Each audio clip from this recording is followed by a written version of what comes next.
Are you having trouble finding the right bank or broker to give you note deals?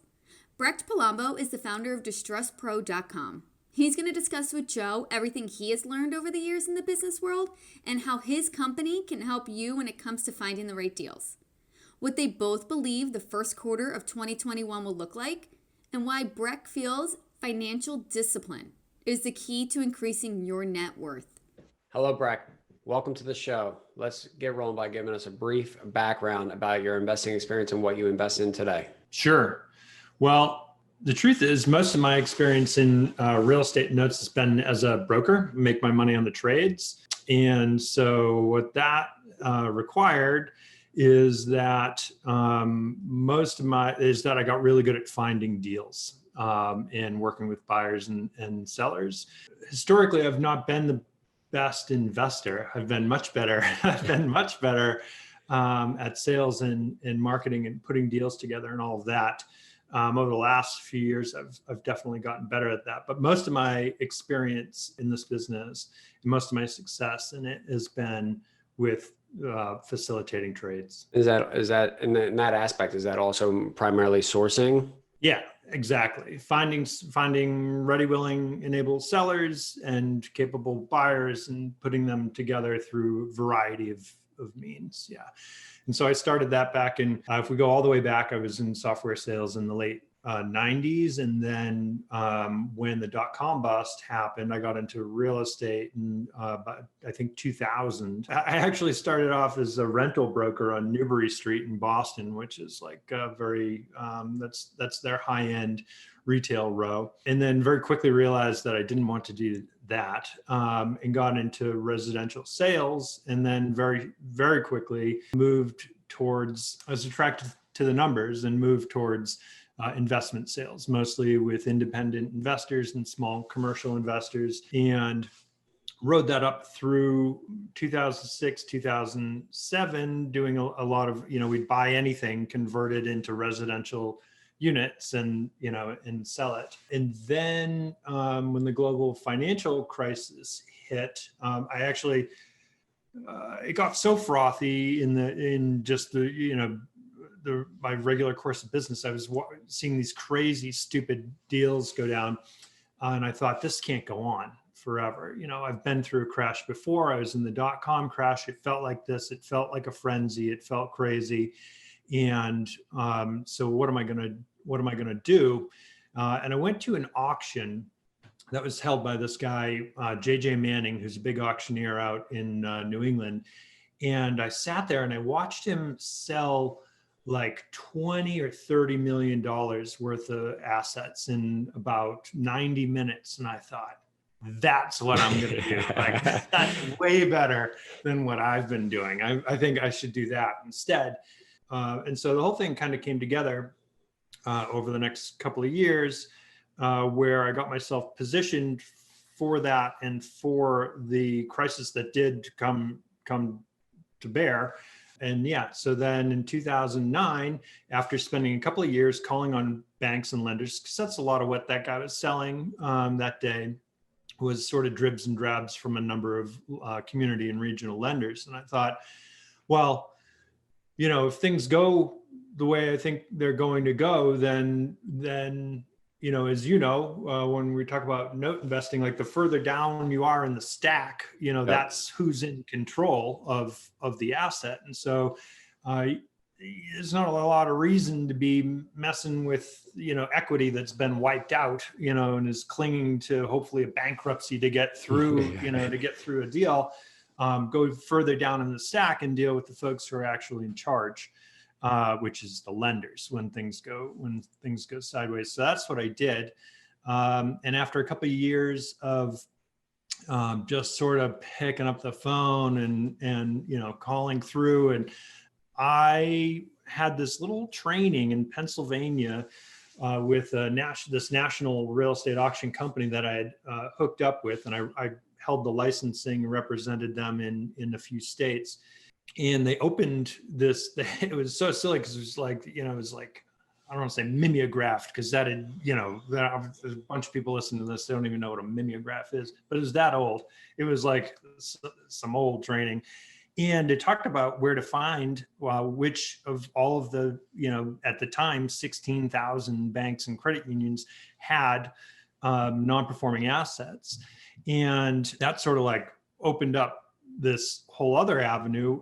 Spent a bunch of time learning about that. And then in August of 2009, said, well, slightly before that, actually, I'd read the 4-Hour Work Week in June of that year. And I thought, that sounds good. It all sounds good at first, especially if you're overworked. It sounds good in the moment, right? Yeah, well, and I was. I mean, we're talking about driving, getting over 1,000 miles a week, covering multiple states. Sometimes I'd drive, just looking at deals, looking at projects, because when you cover a broad enough area and you're in commercial, it's like, I mean, I was on the road a lot. Anyway, long story short, I decided that a product with recurring revenue would be a good thing to have. And in August of 2009, I launched DistressPro.com, our first version of that, which I still have some screenshots and stuff of what that looked like. It's a bit of an embarrassment, but that's we're past that now. We're 4 versions later. So now it's been 11 years, and what we do is I have DistressPro.com, and we have a software application called Bank Prospector, and we pull in all of the non-performing note and REO information for every bank and credit union in the U.S. And then we pair that with in-house contact data. We have a full-time contact staff. We spend about 300 man hours, person hours, I guess I should say, a month, collecting, updating, adding, editing contact info for all the decision makers at all these places. And so that's, I think I went beyond the question that you asked, but that's sort of where we started and how we got to where we are here today. Well, that's fine. I mean, you kind of led to, I mean, over the last 10 years, I've been in the investing space. There hasn't really been anybody that I've seen to kind of break that code to directly source easily, because even we've attended quite a few of the MBA conferences and traveled around to many, and it takes a while to establish relationships. So, I mean, yeah, it does. Building a software definitely has to be a great benefit.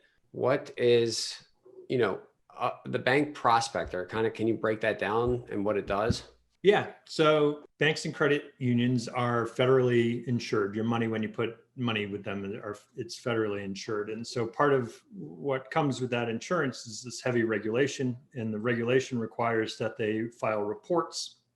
And in those reports, it exposes basically everything that you would need to know about which banks and credit unions to pursue. Spoiler alert, it's your small community and regional lenders. If you're calling on Bank of America or Wells Fargo or Chase, I have done deals with a couple of those, and it's usually with a commercial workout office that's a regional office that they have some, deal that, and that's the way that works. But for the most part, the big boys, like, you got to show up with a significant amount to make anything worthwhile, to make it worth them talking to you.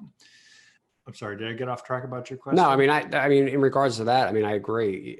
Most of the applications to get on a list for the bigger banks has been at least like a $50 million balance sheet, right? And then they also want to maybe see some audited financials for a couple of years or whatever that may be. So for most people entering, that is definitely going to be a challenge. And I think they automatically assume that is the best place to go to, right? Right. You say, well, they have so much of it, that must be the right place. But, a lot of times I hear from folks and they're like, oh, I found this property, I'm in Florida. I found this property in Tampa, and the loans with, B of A, and it's got a notice of default, and I want to, buy the note. I'm like, well, good luck. Like, that's not like, I can't help you with that. And nobody can. Because it does take relationships and does take time. And what we want to help you do is identify the right lenders where you need to make those relationships, then the people who work there, so that you can engage with them, so that you can be there when the deals happen. And that's really the way, if you're going to go direct to institutions, that's really the way this works. A lot of people will say, well, can I get can I get their list? Can I get the list of non-performing notes that they have? Well, no, you can't. Because it doesn't work like that. Imagine if every time you fell behind on a payment, there was like some portal where people could log in and see people, behind on their, I don't think we'll ever see that in the US. And so, or anywhere. So the way it does work is that there are asset managers, workout officers. They go by a variety of names, but that generally, they're in that sort of space.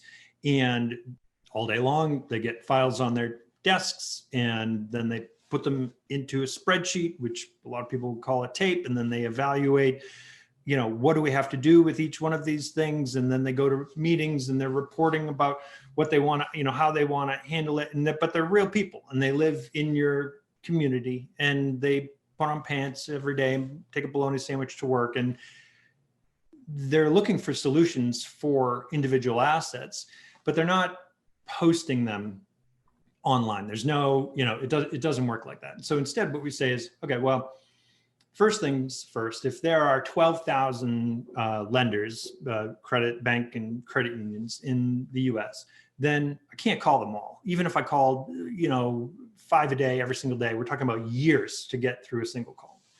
So let's first reduce that down to which of these lenders actually has the types of assets that I'm after. And then there are other indicators that you can look at that you can see, okay, do they have a history of selling? Can we see that they've sold non-accrual loans in the past? Can we see that they're holding some of them right now? Can we see that they've got REO? Is their condition improving or deteriorating? Do we see each month, each quarter that their non-performers are stacking up? Do we see that they're taking charge-offs? This kind of stuff. And so first we reduce this world of lenders down to a smaller, more approachable mix. Then we say, okay, well, who works here? And how do I find them? What are what are my connections to them, and what are the ins? But it really does take, this isn't a transactional business. So you don't just, you don't pick up the phone. Rarely you pick up the phone and say, hey, do you have any notes for sale? And they're like, yeah, here's the tape. You know what I mean? That's not typically how it works. And so, we have seen folks turn over some stuff pretty quick within, as little as few as 60 days, and they're engaged with a lender. But that's because they did the work to identify the people, to speak with them on a human level, and to talk about what is that you're dealing with, in your role at your bank. How can I help you with that? Here's what we do. Here's, how we're able to help. And that's how relationships get established. And then it's a continual following up and touching base and adding a little value all the time, so that when something comes in, helping them understand where and when you can help, so that when something does come across their desk that's appropriate for you, they can say, I know just the guy, for that one. He's buying this kind of stuff. An example of that, if you're doing failed construction projects. Now, right now, I don't know if you want to get into economics and whatnot, we're at a really weird time. I anticipated construction wipeout by this time. But I think the residential market outside of urban centers has been so strong that hasn't happened. But what has happened is there's tons of people and businesses not paying rent, right? And so these files are landing on desks today at your community and regional and local banks, where they went heavy into commercial real estate, because it's become more and more difficult to compete on residential. You've got these big non-bank mortgage brokers and mortgage bankers doing huge volumes, and First National Bank of Oregon, I made that up, it's not a real bank, they're not going to compete on a large scale with. But you're saying basically like BlackRock and everybody's coming in with all these non-QM products. Is that what you're saying? I'm saying that residential mortgage lending largely has been taken over by non-bank got it. lenders.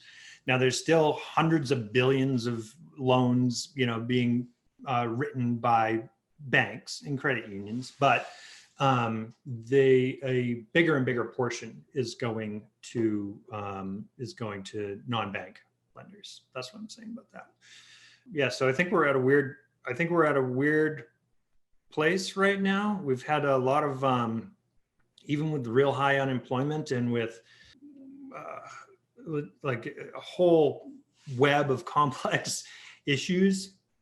I think that the stimulus and the increased, like with our forbearances and our eviction, moratoriums, I don't think this market is really fully exposed yet, if that makes sense. I don't think that like the truth of it has been laid bare, if that makes sense. So that makes sense. I'm talking a lot, Joe. Sorry if I'm. Hey man, not a problem. We're having fun. So let's kind of like, so for the listeners, let's say like walk through the process, right? Because you built something that typically is not available out there.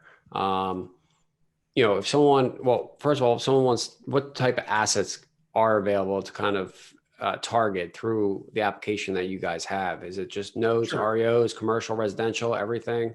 Yeah. So lenders report different categories of assets. So commercial owner occupied, commercial non-owner occupied, residential senior, residential junior, residential home equity lines of credit, construction for development, construction for, and that's also for land held for development, and residential construction, multifamily and apartment, farm or agricultural land, auto loans, consumer credit cards, and business loans, C&I loans, commercial and industrial loans that are not secured by real estate. And I don't know if your audience pays attention to that kind of thing, but I think this would be a huge opportunity in that there are sadly, a lot of businesses struggling under this new condition that we're in. And I think there's going to be huge opportunity there for a number of reasons. So within that, banks report 30 to 89 days late, 90 plus days late, and then non-accrual, which means there's no longer any hope of being repaid according to terms. As you probably know, non-performing note is anything 90 plus days late. So, and then in addition to that, there's REO for each of those categories, if that makes sense. Okay. So if someone wants to buy, let's say, Florida, first senior liens, first position senior liens, primarily in Florida, what would that process typically look like, within your platform? Would they log in? Kind of give me that, please. Yeah, within our platform, I mean, the best way to do that would be to use, and we're right now we're kind of releasing a few different things that are coming up, but we have a sort of a quiet feature in there called Power Search, which will be on our dashboard on our next version, which we're working to release this quarter. And I would go in there, I would pull up on the map, I'd look at the area that you're looking in. It'll show you every bank that has any kind of branch or location in that area. And then you can filter that down to say, okay, now only show me those in this area that have whatever type of asset it is that you're looking for. If you just check a box and you say, show me, residential seniors, non-performing residential seniors. And then from there, you'll get a list of all of the banks and not yet credit unions, but all of the banks in the Power Search for that. And then it'll tell you how many contacts there are there. From there, what we recommend you do, because we talked about that this is a relationship business, right? Mm-hmm. So it's not a one and done. So we have a target list feature in there. So we recommend you add them to a target list, and then you begin working through that list. And you say, okay, well, what are my top priorities on here? Where do I have the contacts?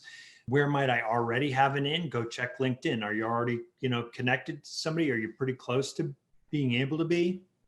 And then you put together a prospecting plan and you say, okay, well, I'm going to reach out to, let's say we've got 100 banks on our target list, and that means I've got 500 or 600 contacts total. Well, rather than just going at it willy-nilly, you should have a plan. You should say, okay, well, I'm going to reach out in this manner. I'm going to contact, and I recommend, if you're familiar with Gary Keller, millionaire real estate agent, millionaire real estate investor, are two of his books. And he lays out, it's Gary Keller of Keller Williams, and he lays out a really nice framework for exactly this kind of approach. And he starts with what he calls an 8x8, which is 8 contacts over 8 weeks. I recommend you start with something like that, or make up if you want to do 6 over 6 and, just do something, right? Yeah, do something, but that it happens in a very prescriptive way. And the reason is that if I'm going to contact 500 people and I've said, oh, geez, no one's getting back to me. Well, maybe it's what you're saying or how you're saying it or where you're saying it. But if you don't know, if you're not disciplined about that, if you're not looking at that and saying, okay, this is how I say it, then you have no way to measure, you have no way to adjust or correct. And so that's what I recommend, is that you identify your market, you identify the people within that market, you put together a plan that you execute for an initial introduction phase, like the 8x8. And then on the back end of that, Gary Keller talks about the 33 touch. Now you can make it 17 touch or 56 touch if you want to, but it's over the course of a year so that they have no question about what's going out to whom and when. Does that make sense? Yeah. I mean, do you think I call it the lack of success or the ability for maybe a typical customer to execute is that they're really just impatient and that they don't have enough touches over time to establish and build a relationship? Yes. I mean, that's always, it's always the 3 feet from gold or some saying, right? It's always, everyone stops short, right? Yeah. It's almost exclusively first off, you got to be able to talk, right? I mean, if you struggle with communication in any way, you need to get better at that in order to succeed at this or anything that's going to involve real estate or sales, unless you're an analyst or something. That's like groundwork, like stage 1. Stage 2 is that you need to understand that, like anything in sales, it's a numbers game. Like you're going to if you put in a certain volume, at a certain quality, you're going to get a ratio of success. And so you can, in order to improve your results, you can increase volume or you can increase ratio of success. And the only way to increase your ratio of success is, in my opinion, by being disciplined about the way that you're doing your approach, so that you can have an analytical view at what am I saying, how am I saying it, and why is it or isn't it working, and how can I improve that? And so most people don't want to do that.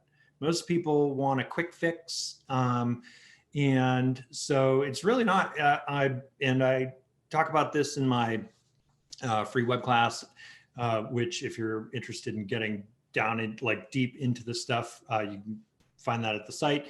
But it really isn't, you don't pick up the phone, they send you a tape, you make a bid, and you're closed. You're going to have a better plan than that. And so I try to dissuade folks who would like an easy button. So as they narrow down their target asset class, location, whatever, and they have that list, do they export that, or do you have it in software CRM, or how are they managing those contacts? Yeah, so people do it different ways. We do have a light CRM in there, which basically is just reminders and notes. So you can take notes, set reminders, set dates, and that kind of thing. But really what most of the folks do who I know who are really working it pretty hard is if they're you need cold email software. Now, I actually, shameless plug, I'm developing or have developed, and we're releasing that over at realtymotor.com as a feature, which is another company that I am a partner in. But there are a bunch of good ones: Connect 365, Woodpecker. There are a bunch. Look up cold email software. But that's a good start, because a lot of today's conversations are starting on email. And so I suggest that a lot of people use spreadsheet. I know some people who use cards. So there's it's I don't want to prescribe any, particular CRM or whatever it is that each day when you sit down and you have your allotted time for finding deals, you know what the heck you're going to do, who you're going to talk to and what you're going to say each day that you plan to do that. And so I know some people are in Excel and, whatever. So there's a lot.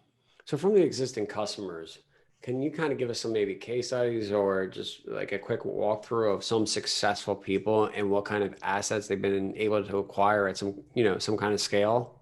Sure. My favorite one is Paul Marshall because it was so dramatic. But Paul signed up, and this was a little while back, but he signed up in the spring, not this spring, and didn't really do anything till September, October. And then by March, he was closing a trade that was in the low 20 millions of residential firsts for a regional California bank. He was not the purchaser, he was the broker on that. But no other bidders, like just a sole buyer there in that transaction? And they gave him an exclusive on exclusive right to sell. Okay. On that.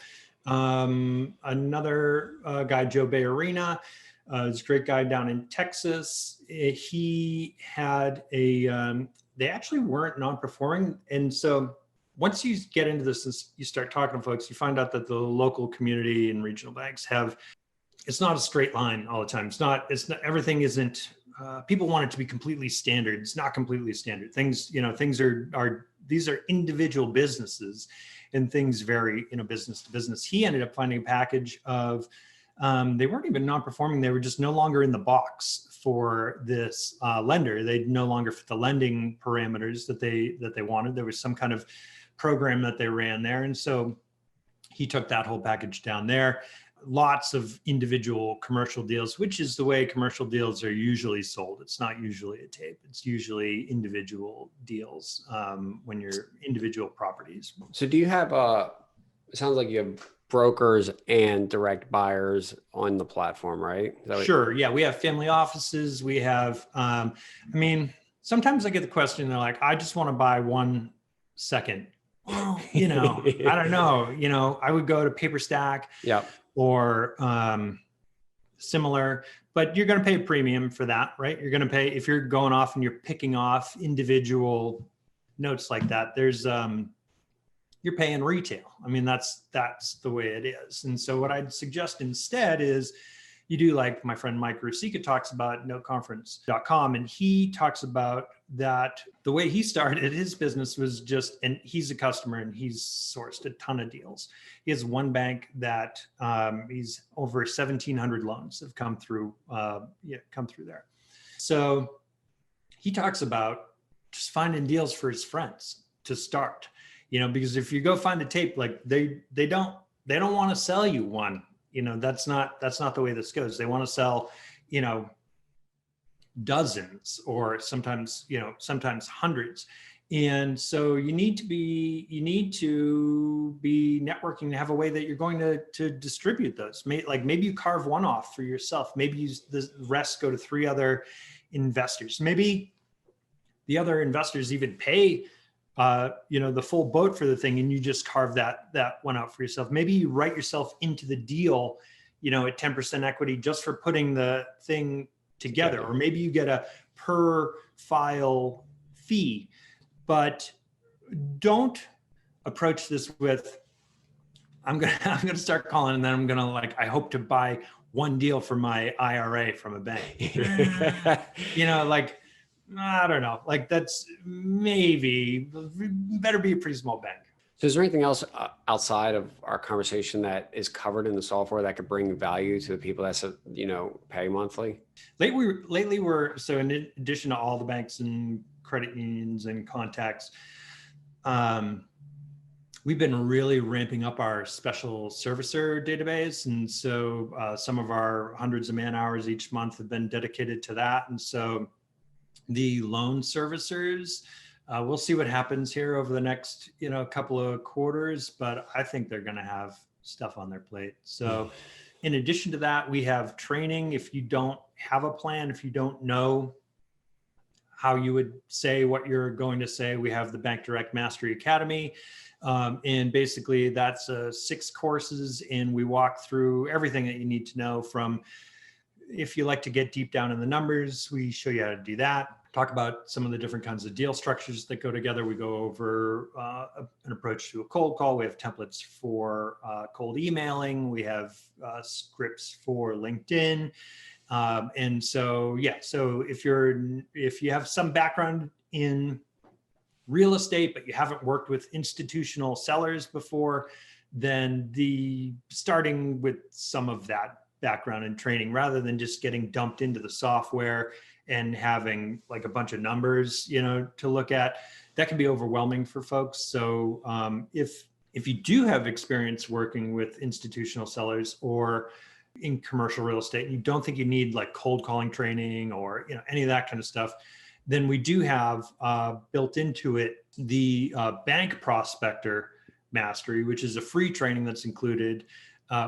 Free training. It's included with the software that teaches you all of the numbers and everything that goes with it. So the Mastery Academy is much more about putting together your 8x8 and your 33 touch. And what do you say? How do you say it? Who do you say it to? What do these deals look like when they go together and that kind of stuff? That's good. So I think, definitely is a very important aspect of, doing deals at this time is sourcing deals. I mean, just with the compression of cap rate, supply and demand the last couple of years, the inventory is not the same as it was 5 years ago. So I think the competitive landscape is, obviously a little more challenging today. So I'm assuming that you're maybe getting more clients to sign up to get directly to the source versus going through brokers. We've seen a surge of commercial real estate brokers in the last few months. I think, and rightly so, because that's where the game is going to be played, is with the lender over this next, as I don't know what it's going to look like at the end, but not going to be a lot of office property absorption. Malls, are going to be in trouble. We're going to see a lot more restaurant and retail bankruptcies. So it makes sense. It makes sense to be looking in that direction if you're in commercial. Well, let's go into that next, right? Because you guys aggregate a lot of data, correct, Mm-hmm. across all these different banks and so forth. So Yeah. everyone that's out in the marketplace right now is probably trying to make their own predictions of what's going to happen over the next 24 months with defaults and so forth across the different asset classes. Let's maybe just start on the residential side. Can you kind of break down what you're seeing there? Yeah. So I didn't come fully prepared here with my charts and graphs, of which we have a bunch, but residential defaults have increased, multifamily defaults have increased, commercial real estate defaults have increased. What's really, really interesting is that credit card and auto loan defaults have fallen right off, been cut by a third. And the only that, as I'm trying to get my head around why that's happened, the only thing that I keep coming back to is that we've got all this stimulus going on out there, and we've got the forbearance, and we've got the eviction moratorium. So people are taking this opportunity to not pay their landlords, which is a whole other thing. If my eyes are going to turn red in my head. Don't worry about that. We'll skip that. Let's stay on the data, right? That's where people want to know, where are we going, right? What predictions and what markets? Yeah. So now with the end of, but residential non-performing loans have been increasing. Not REO though, because we have foreclosure moratoriums and we have eviction moratoriums. You can't, I don't know what's going to happen. I know that this is the first time that that's not true. I was going to say this is the first time that none of it's made any sense to me, but that's not. Usually nothing makes sense when you get in that euphoria type stage, right? Yeah. What are you seeing, I guess, within that residential realm? Are you seeing more defaults within like an urban core, a secondary, tertiary markets, certain states, certain geographics? Or is there any kind of patterns that are kind of giving any indication of what's happening? So our software doesn't expose that kind of thing, but everything that I'm reading, and we have a weekly newsletter where we cover like the top 6 articles of exactly this sort of content or subject matter. And everything that I'm seeing it's all suburban and even rural that's where things are gangbusters. I'm in Bend, Oregon. We're a resort town here. and it's off the hook. I mean, the house that I bought, 16 months ago, the exact same house, basically, 6 houses down, sold for 20% more than I paid 1 month ago. So we're talking about like huge displacement of people from urban centers to suburban. How long that holds out, I don't know. I guess we'll just have to see what happens once forbearance and more eviction moratoriums are lifted. Now, when I talk to my brokers on the residential side, they're telling me, every time they're still coming out with a trade, they seem to always have an outlier bidder that is paying a premium price kind of over where they anticipate or where the majority of bids are coming. Do you think there's something behind maybe the amount of cash or dry powder on the sidelines that will not allow, let's say, a great price decrease, even with all the defaults over the next couple of years? Do you think it's going to be absorbed by the bigger players as a lower discount? Don't know. There's huge money out there, like family offices, private equity. I guess we'll have to see what happens there. The other thing that I'm seeing is that a lot of PEs like highly leveraged right now. So it's really hard to make any predictions right now about what's going to happen. I think we have to see with the inoculations, with the vaccines, with the end of the forbearance moratoriums or eviction moratoriums and forbearances, what happens then. And wherever one of the new presidents, whichever one ultimately gets in, I guess, but whichever, where they're going to lead the country to, right? Or what laws they might want to change or implement, right? That could have a factor on how business is done. Yeah. I'm not going to touch that third rail of politics, but everything's up in the air, and I don't think we will have any answers until first quarter. That's good. And so how about then, that was the residential side. What do you see on the commercial side, multifamily? I mean, look, every time I'm on Facebook, there's everyone counting how many doors they're buying, right? So yeah. What's your thought? Do you think multifamily could be strong? Do you think it's going to depend on the area? Do you think it's ABC class, or maybe are you picking that up in any of the default information there's definitely early indications? Yeah. Defaults are increasing significantly. Whether or not that means that there's just a buying frenzy on the other side, with folks who are not limping in, who have enough, capital to buy and wait this out. I don't know. It really is. I don't want to make any predictions. We won't call it prediction, I guess. How do you think that you would manage your portfolio? Would you say that if you're a buyer, you kind of just be on the sidelines another quarter or two to see how things would play out? I think so. Yeah. I think so. I think that right now there's a lot of getting ready. That's what it seems like to me. Just had an interview with a good buddy of mine who works with a lot of banks and probably sold more for banks than almost anyone I know. And there is a lot of backed up paperwork.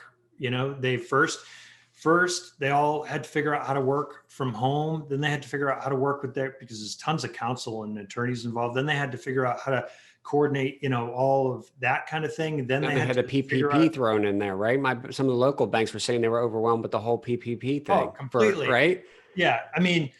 Typically a different department, but nonetheless, they've been through, just navigating what's happening on a municipality by municipality basis, what are the rules for that bank? And it changes from place to place. So I think that it's been a long time figuring out what's going to happen there or what they can even do.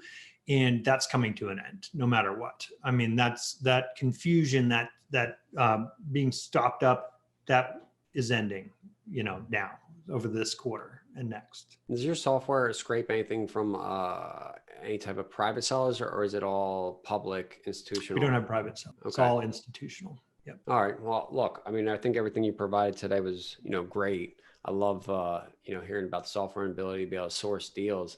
Thank you. You're welcome. One of the final questions we usually leave off with is, what is the biggest thing that you have implemented in your life that has increased your net worth? Financial discipline, and specifically processes and procedures. So for a long time, I would make, sometimes you're doing a deal on things that are millions or tens of millions. That's a big chunk.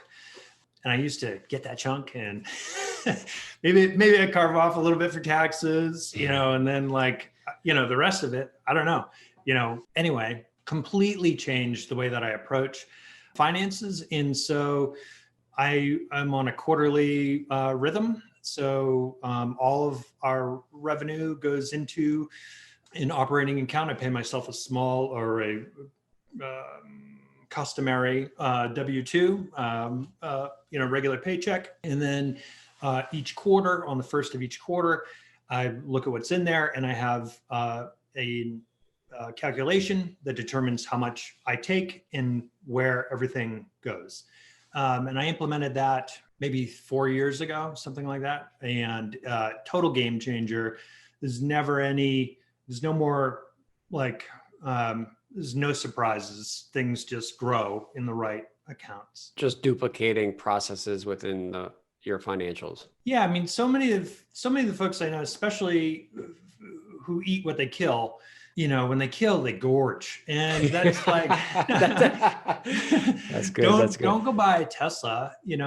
Maybe you should buy a Tesla, but not based on this. And so I think taking a much longer term, broader view of your finances, and then having a plan that's written down that you execute religiously on a schedule is the best way to get where you're trying to go. And do you feel that maybe the execution of that longer term vision for a lot of people just comes with maturity? At least for myself, I feel like, getting in my later 30s and you get these life lessons that you start learning and kind of having a further outlook. Yeah, I think so. I mean, when you're in your earlier, so I'm 46. Am I 46? I'm 46. You're making a bunch of money and you don't have kids. It's easy to be like, yeah, I can do whatever I want with this. I'm the man, and then you get down the road and you're just like, college, just the constant clothes and all the necessities of adulting. And yeah, that definitely brings some pressure, but I still know a lot of folks who are living deal to deal. And I think that's largely a discipline. That's largely like having a framework. You say, okay, this is how I'm going to approach my money from now on, and then just execute that. And it's different for different businesses and, different income streams. But yeah, that's definitely been the biggest thing for me. I appreciate sharing that. For those that want to get a hold of you directly or subscribe to your software, what is the best way for them to reach you? Just head on over to distresspro.com. We try and lay out all our answers there pretty clear. There's a button down the bottom right corner if you need help or support from anybody. And if it's something that they can't help you with, it'll get escalated to me. And that's probably how I'd start. Yeah. Well, Brecht, thank you for coming on the show today. I appreciate having you on. My pleasure, man. Thanks for inviting me. Thank you. Hey, everyone. Thanks for watching my latest interview. If you like what you saw, please click the subscribe button below to become a member of the Joe Robert community. Be sure to hit the bell to turn on all notifications so you always know when I post a new video. Tell me what you thought about the content in the comments below. I always read them and would love to answer any of your questions.